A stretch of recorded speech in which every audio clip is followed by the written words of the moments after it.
Our very special guest today is Mr. Tim Hall. He is, what would you call it? Owner, operator, driver, all that? Yeah, I guess all of the Chief engineer. Scalded Dog Racing, who, by the way, where's my bell? Just won another world championship. Congratulations, man. That's so cool. Thank you. It's a lot of fun. Yeah. It really is, and kind of a lifelong dream, what I'm getting to do as a old man, I guess. That's really cool. Now you're back to back now. Yeah. Yeah. We was not technically the first to do back to back. Nobody had ever done it up until this year, and then me and another guy did it the same year. Okay. So Mom says, well, nobody's three-peated. So there you go. Might as well. I guess you got to go for that and try to set yourself apart. Right. From Rick Varner, that was the other guy that did it. Yeah. He's a good friend of mine. It was neat, but I'd rather it just, being separate. You're the first to do it, but we kind of did it at the same time. So. Yeah. Man, what are the chances of that happening, though, right? It's just the way it worked out. Yeah.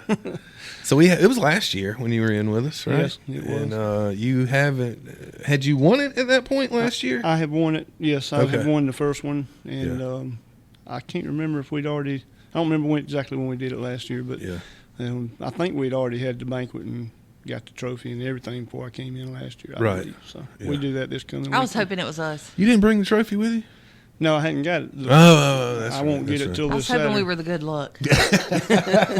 You must have been for the second one. There you go. There you go. Well, we'll just keep doing this. Every year. So tell us a little bit about the car. So this is this is a drag car, right? Yeah. It's a '67 Rambler American. It's one of them things where everybody had Novas and Falcons and multiple of those, and I just didn't want to do something a little different. Yeah, I wanted to be a little different, so I got the Rambler for that reason, and because Novas were very expensive and the Rambler was cheap. Yeah. And I'm a low budget team, so if I don't spend a lot of money on the body, I can spend more money on the motor. So, there you go. So it was kind of a dual thing, different and cheaper.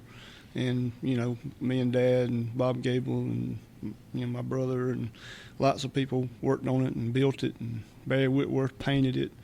I build my own engines and things like that. We use a G-Force transmission.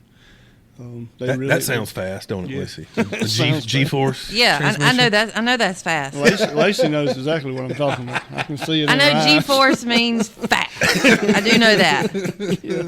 I am 1,000% lost prior and probably will be post this comment, but I do know that. I was Googling what an American Rambler looked like.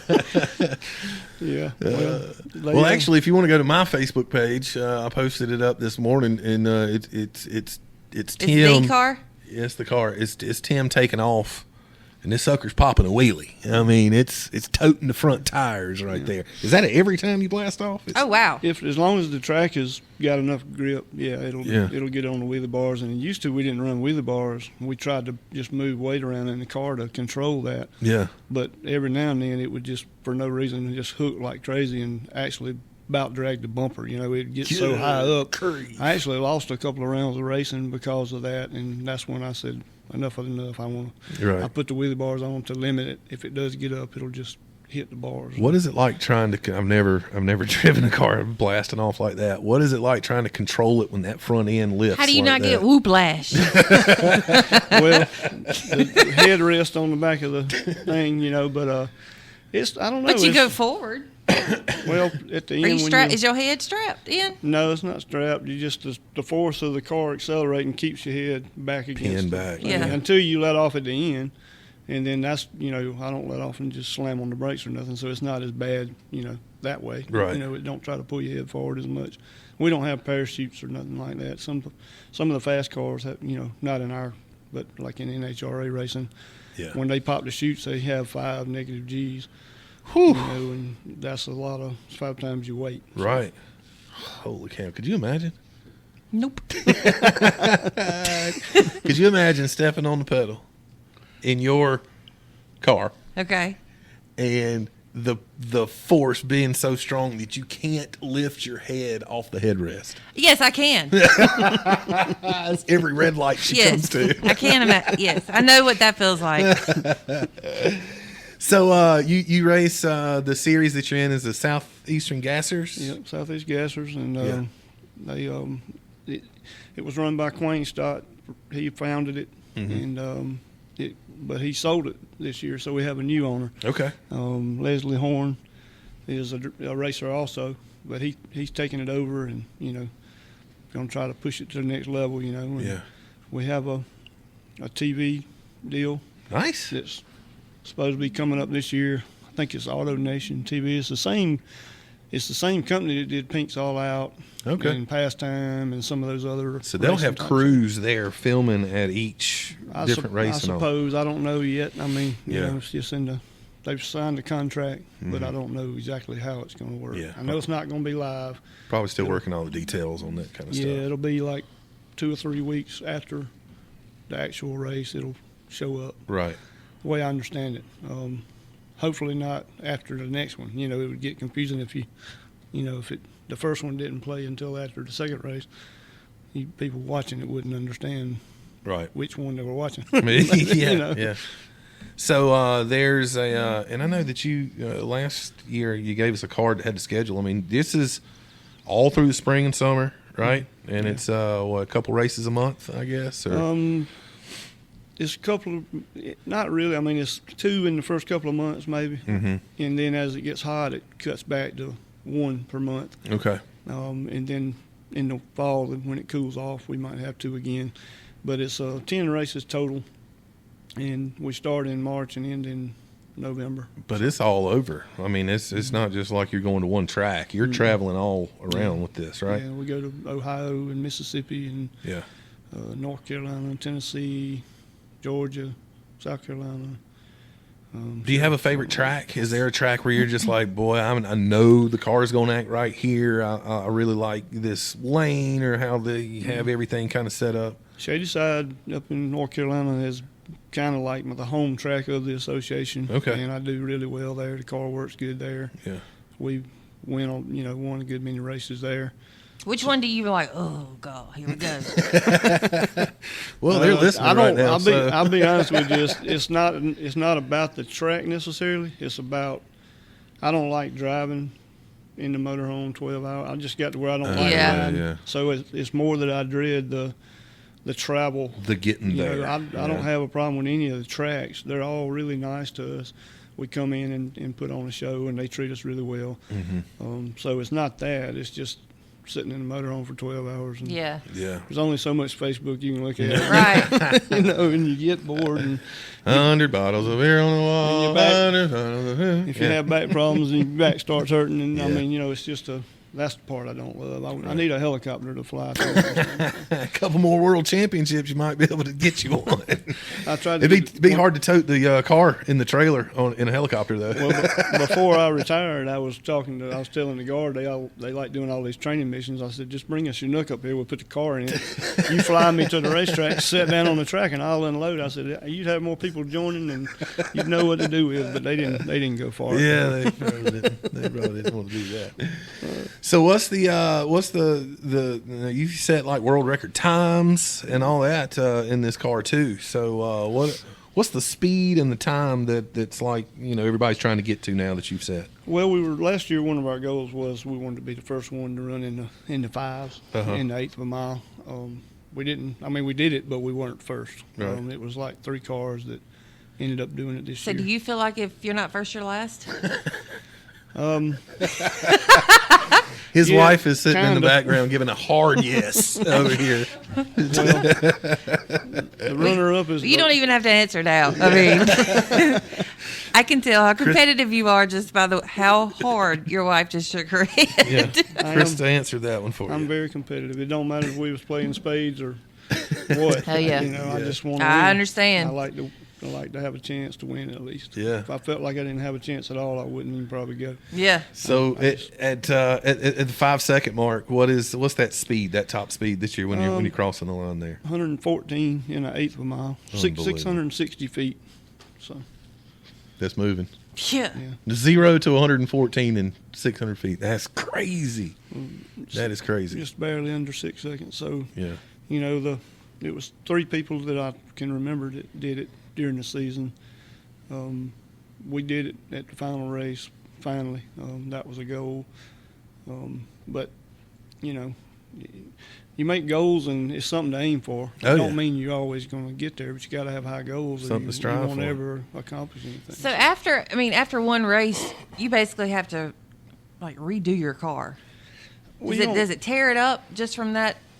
No, it's not like the big time guys that redo the engine. Yeah. We come home and take the oil filter off and make sure there's no metal in there, and then we do a leak test on the engines where you put air in the cylinders and it checks the rings to make sure they're sealing good. And if that kind of stuff's good, we just make adjustments and look over the car good to make sure nothing under suspension is bent or cracking or just do kind of preventative type maintenance as long as we don't find anything. Like rebuilds. Not unless something bad happens. Yeah. That's good. Yeah, the rebuilds is what you don't want to have to do. If you blow it up at the race, obviously you'll have to fix it for the next one. But normally we hadn't had that issue, knock on wood, or we hadn't blown anything up, and we've had to do replace a little part here or there, but does it hurt the car when you tote in the front tires and it comes back down? Does it? Do you have to really kind of pay attention to the suspension and stuff like that? Well, one time the first time I really did a major wheelie with no wheelie bars back in those days, and it got really high, and I was going to pat the gas one time to let it start back down, and you're not supposed to let off the gas because then the weight just slams down. But I was going to pat it and then hit it back. Well, I didn't know it, but those transmissions, the G-forces, if you don't have a load on the engine, the transmission will actually pop out of gear. Well, I didn't know it. So I patted it. It jumped out of gear. I went back to the floor, and it hit the rev limiter and wasn't in gear, and then it just fell down, and it bent the axle and, damaged some stuff. But on a normal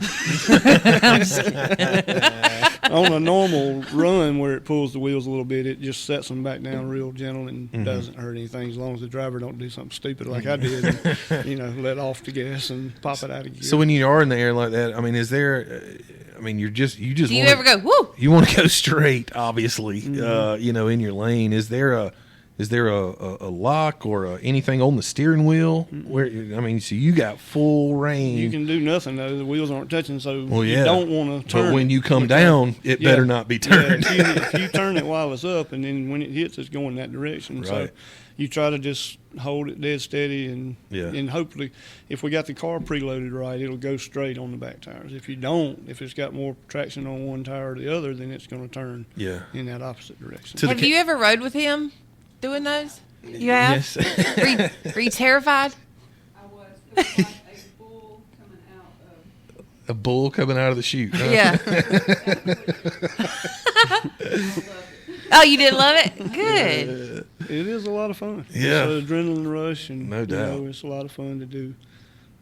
It's crazy because all the work, all the hours poured into money to building the motor and all that stuff is, for 5 seconds. Of glory. But that 5 seconds, I could not imagine the rush that you get, doing that right there. There's got to be a high, an adrenaline rush. It does. It hops you up. And especially when you can feel it. It's weird that you can feel just a few hundredths of a second difference in the run. Yeah. You can feel it when it's really on a good run. And you can tell when it's just an average run. Right. I know it before I get the time slip. You just feel it in your body. How many passes do you make at a normal in a normal race? Let's say you make it through and you win it. How many passes are you making that day? For the most part in our class, there's enough cars to where there's 5 rounds of racing. Okay. So you do 2 qualifying passes and then 5 rounds, so 7. If you win the race, you make 7 runs. Wow. That's stressing a motor, I would think. 7 passes. Not too bad. I mean, like I say, it's just 1/8 of a mile, and then you just kind of idle back, and so it's not too bad. It's just doing that maintenance stuff, keeping up with little parts, and don't let things go completely bad and break, before you find it. How much is there making adjustments during the time? Like, oh man, I was a couple tenths slower. I think maybe if we do this, and can you make changes during the course of a race? Yes, it's very important. You get pit stops? No, you make that run, and then you come back to your pit, and then you sit there and do whatever you need to the car while the other classes are running. Oh, okay. Yeah. Oh, okay. And then you run again. So you have about a 30-minute window to do things. For adjustments and all. And to answer your question, the adjustments are very important because when we qualify, usually that starts at 1 o'clock, and by the time we start racing, it's about 3 o'clock. And then the rounds, the longer it goes, temperature goes down, it gets dark, all kind of things happen. All that plays so a factor. If you don't make adjustments, you're probably going to be lost in the sauce, Yeah. So that is an all day of just nerves, nervous energy, and Yeah, pretty just much. Pretty much. Hurry up and wait. So I know that you're The time flies by when you're that 30 minutes I was talking about. Oh, yeah. It seems like 5. Yeah. Especially if you got a problem. Yeah. Because you're rushing trying to fix it. Yeah. If everything's going smooth, it maybe seems like 15. But Yeah. it don't seem like 30. It never does. Now, you've been a car guy forever. I mean, you didn't just walk into racing. You've, I've known Tim for a long time and used to own Dependable Auto Care down here, just off the bypass, and has always been around cars. And I would expect that your team, I know your dad's, he's been working on cars forever. So that is a lot of knowledge that you probably have there in your pit that can give suggestions or, hey, if we tweak this or that. I mean, there's a lot that goes into all that, right? Yeah. If you making adjustments and you can pick up 4 or 5 hundredths of a second, Yeah. you did a good job. Wow. There's nothing you can do to pick up tenths. Yeah. It's just usually just hundreds. Do you recall the closest win or loss? I guarantee you know he's the closest loss. I did. I should have won. I got to the final round in Kentucky, and I had built a new engine, put it in the car, and we weren't number one qualifier, but during the race I had made some good adjustments and got to be the fastest car. Right. And I messed around, and a good friend of mine, Todd Oden, runs a 58 Chevrolet. He cut a ridiculous light on me and beat me on the hole shot. Yes, I remember that. It still bothers me to this day that I outran him. The car was faster than his car. Yeah. But he reacted to the light quicker than I did. Got out of there He beat me quicker. by inches at the end. And it hurts when that happens because then it's not the tuner or nobody else, it's the driver. Yeah. It's only on the driver when that happens. And so there's nobody to share the blame. Right. It's just you. Well, the fact that you still call him your good friend. Yeah, we're all friends. I mean, all of the group it's really a neat group because it's like a big family. Yeah. We have a big family reunion. We just race while we're there. I mean, Right. people go on Wednesday and camp out at the tracks in their motorhomes and stuff, and build bonfires and cook together and eat together and hang around, and then we race on Saturday. Yeah. A lot of them, if it's far away, you spend the night Saturday night and get back up the next morning and drive back home on Sunday. Right. Unless it rains out, and then you have to race on Sunday, and then that changes things. But it's really neat. I mean, if you break something, you don't have the part, the guy that you're fixing to race gives you the part. So you can go I race. wouldn't. Sorry about your luck. Sold out. I'm sorry. I'm sold Yeah. out. I don't know. Whoops. Well, that would end up being a problem at some point Oh, yeah. later on when you needed the Yeah. part. Yeah. So we all just, like I said, it's a big happy family. We all get out there and have fun together.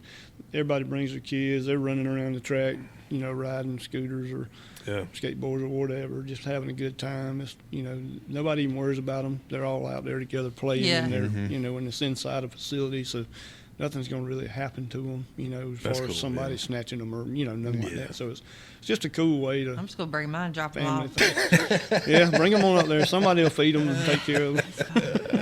I need like a day. It takes a village. Yeah. right? Oh, yeah. It does. That's It really takes a what it village. is at the races. Yeah. They might be eating over here and then over in this motorhome watching a movie Yeah. because it's hot and the air's on, or it's just really neat. It really Speaking of the weather, you mentioned that a few minutes ago, and I wanted to go back and touch on that. During the course of the day, the weather changes, and the humidity maybe, blah blah.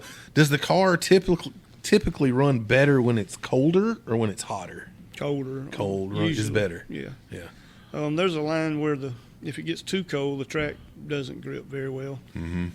So there is a line. Colder makes more power with the engine, but it don't the slicks don't grip the track as good if it's really cold. And it has to get real cold for Yeah. that. And that's why we don't race in December and January and February, because Right. the tracks are just so cold. And I would imagine the hotter it is, the track gets slicker. It gets greasy kind of. Yeah. You know, the rubber gets gooey and doesn't have the grip it does in colder. Yeah, You know, so there's a fine line you got to manage for all that. Yeah. Is there a setup for the car? Hey, it's colder, so we need to do this, this, and this, or it's going to be hotter today, so maybe we need to adjust this. And Yeah. If the engine, if it gets real cool out, and we look at the density, altitude, and you know all that stuff. it's so Barometric scientific. pressure There's a and all lot that. of Yeah. science that goes into this. I loved math in school, and I'm glad I did, because there is a lot of mathematical equations and things in building the engines and Yeah. setting up the car and figuring out the air quality and all that. It comes in handy. But if the air quality is real good, you know, cool, high barometric pressure, not much moisture, you can run more. You can add more fuel, and it'll make more power. Okay. Because there's room for the fuel in the mix. It's Right. like a recipe. Like if you're making a cake, you got to put the exact right amount of stuff in. Right. Engine's the same way. It needs this much air and this much fuel to make, you know, the best performance. That's very interesting. So if you don't get the fuel and the air mixture correct, Right. it's going to slow down, you know. And you don't want to do that. Yeah. You're trying to be as fast as you can be. So You were also we were talking off air. These cars, even the decals and stuff, the logos and all, they have to be hand painted. Or they have to be painted on the cars. No like vinyl wraps or No. you know vinyl stickers or anything like that. Your logo and the main thing of the car has to all be Yep. painted on there, right? yeah, the only stickers we can use are the little, like, you know, Like a business card type. yeah, a little small sticker on the bottom, the sponsor stickers. Right. They can be stickers because that's the way they do it. Mhm. But the name, you know, your major sponsors or whatever, your big name stuff, that's all painted on by hand. Mhm. And a guy in Greenwood, Chris, signs by Chris over there, does mine, and he does an excellent job. Been doing it for, I don't know how long, 40, 50 years. Wow. He's really good at it. So. Yeah. So much that goes into it, huh? Is there a reason for that, or We're trying to replicate drag racing in the, like 1967 Okay. or earlier, and they didn't have the ability to make those stick-on vinyl decals That's or true. wraps or any of Yeah. that stuff back then. So, Yeah. so that's, yes, there is a reason, and it makes the cars look more, we call it period correct, you know, for that period in history. That's why all the cars have to be 67 or older bodies. You know, you can't build anything above that. Yeah. You know, and we can't use any kind of driver age, no RPM limiters on the engine like to help you on staging. Yeah. You set it on something that just does it. You have to do it by ear. Right. No shift light to tell you when to shift the gears. You just have to hear it and know when to shift it. And the better, you know, the better drivers are better at those things, you know, and it's not necessarily keeping the car going straight down the track, but sometimes it is if you get out of shape. But most of it, what makes a good run or a bad run is usually how good you are at hitting your RPM points you want. You know, Right. the launch RPM and the shift RPM and stuff like that. You don't have a And- tachometer in there. You just have yeah, to do but it. you can't look at it. I mean, Yeah. you're There's only so much shifting- you can do in 5 seconds, right? you shift 4 gears in 5 seconds, so Oh wow. there ain't much. You ain't got much time to look at the needle. Yeah. You just have to hear it and make it happen that way, you know. But cutting the light and shifting the gears on time is what, you know, launching at the right RPM, shifting the gears on time is what makes a good drive. Do you go somewhere and do practice runs like before you ever go to these races? I mean, that's a lot of timing, minute, half a second, you know, way less than half a second type things that you have to work out. We don't do it for practice for me. We do it when we want to test a part. You know, we go test, like if I got some new carburetors I just have got. We'll probably go somewhere for the first race and run it and try the new carburetors, make sure they really are better or whatever. how many people have come up to you and say, my car could beat your car? Lots of people that don't understand. Yeah. They think, I mean, and I'm not saying that anything. A Hellcat is a fast car, Yeah. but I have people walk up and my Hellcat would outrun this. Well, in a mile it would. Yeah. Yeah. In the eighth mile, no, it ain't gonna do it. Yeah. You know, because mine's made to go fast as it can go and quick as it can go in an eighth of a mile. Right. It won't run past that. It's almost on the rev limiter when I go through the finish line. Yeah. It's purposely set up It's that way. made that way. Yeah. Yeah. That's really cool, man. Is that your dream car? No, It's not. I want to run the classes. I run C gas, and then there's a B gas and an A gas, and A gas is the fastest. I would like to build an A gas car of some sort. Hopefully, I wanted to do it this year. So what's the difference? Weight. The weight per cubic inch is how they separate the classes. So Okay. C gas is 10 pounds per cubic inch.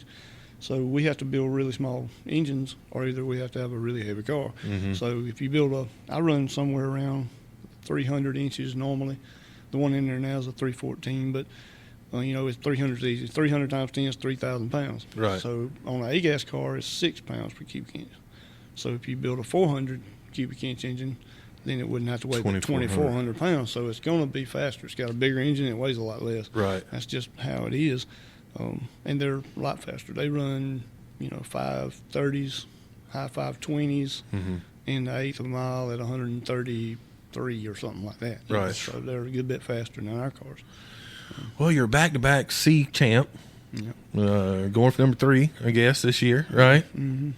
So, I mean, the next step, I guess, would be to go up in class. Yeah. Chris is like, no, come on. No, please God, no. That's So, just so what would be your dream A-class car? that That you're like, oh, this is it. I had a really good friend, kind of a mentor, older guy that, I've known my whole life. My daddy used him for machine work back in the day. His name was Gene Cromer.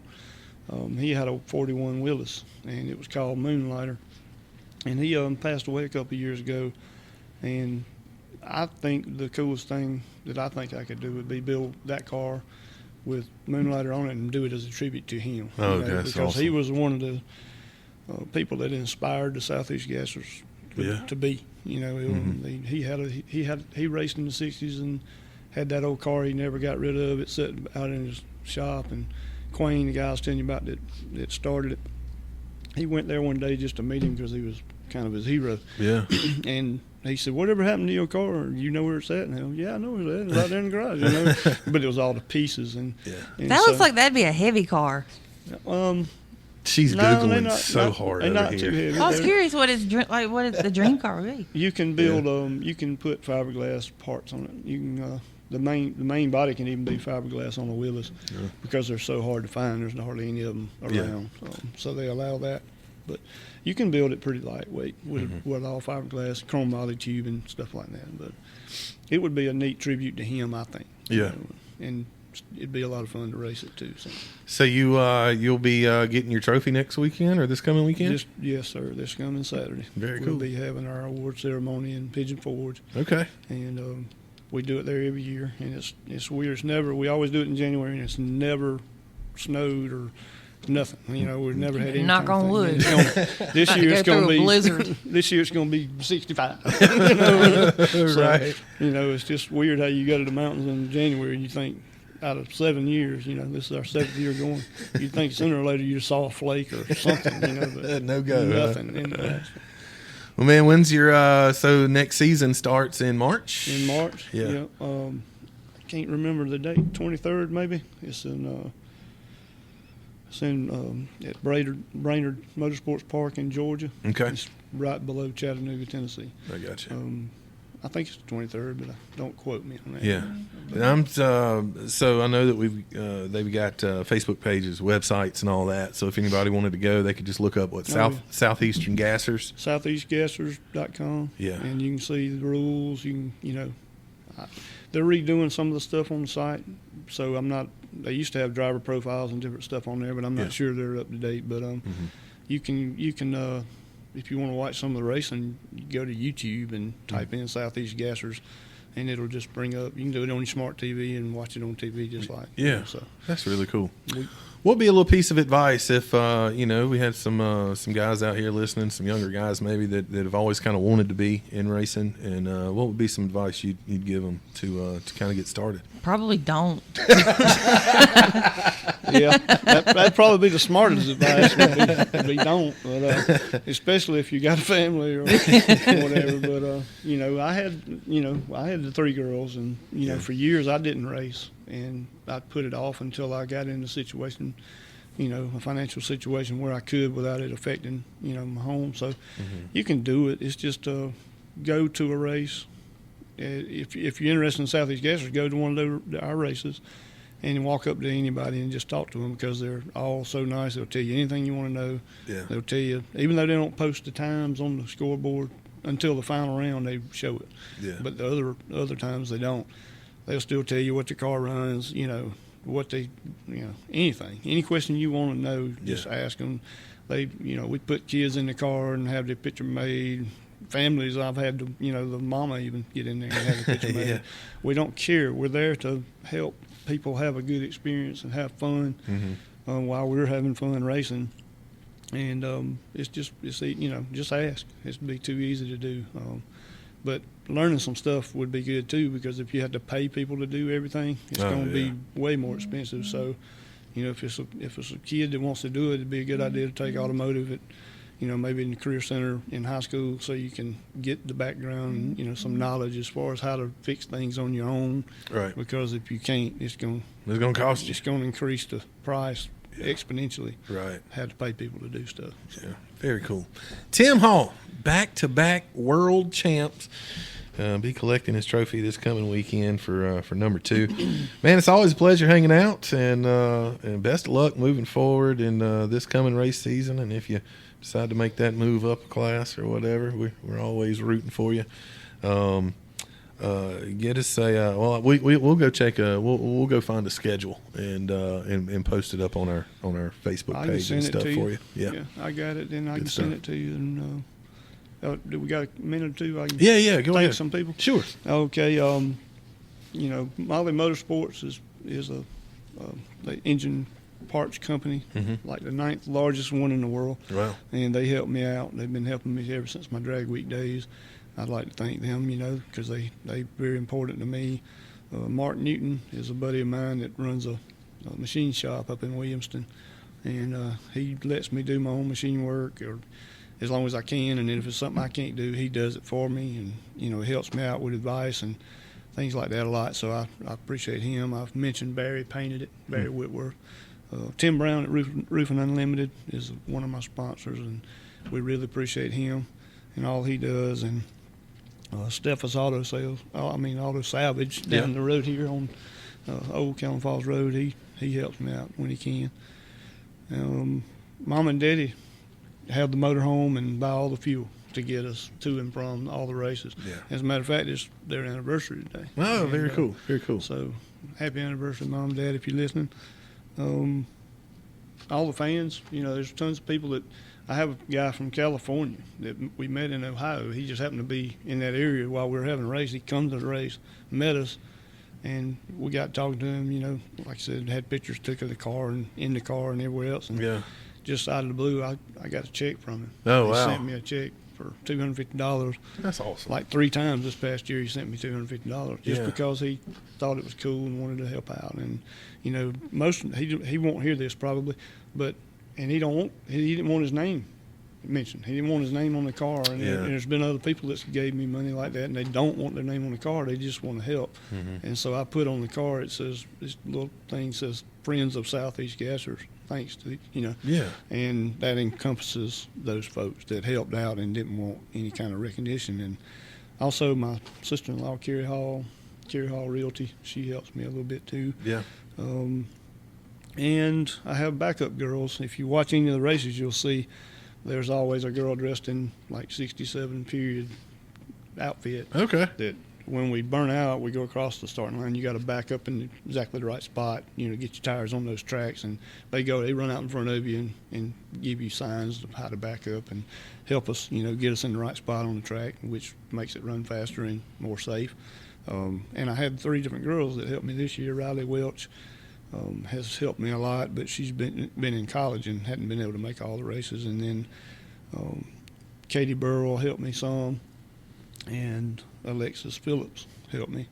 So without those 3 ladies, it would be harder to get in the right spot and know what we're doing. So I'd like to thank all of them and everybody else that might have pulled for us in some way. Absolutely, so. Absolutely, man. I know it takes a whole team and a lot of people for everything to work the way it does, and for you to get to do all the cool stuff that you do there. And we're just so proud of you, and wish you nothing but the best this coming race season, man. I appreciate it, and I appreciate y'all too. I mean, Absolutely. y'all are part of, what we're doing right now. You never know who's listening.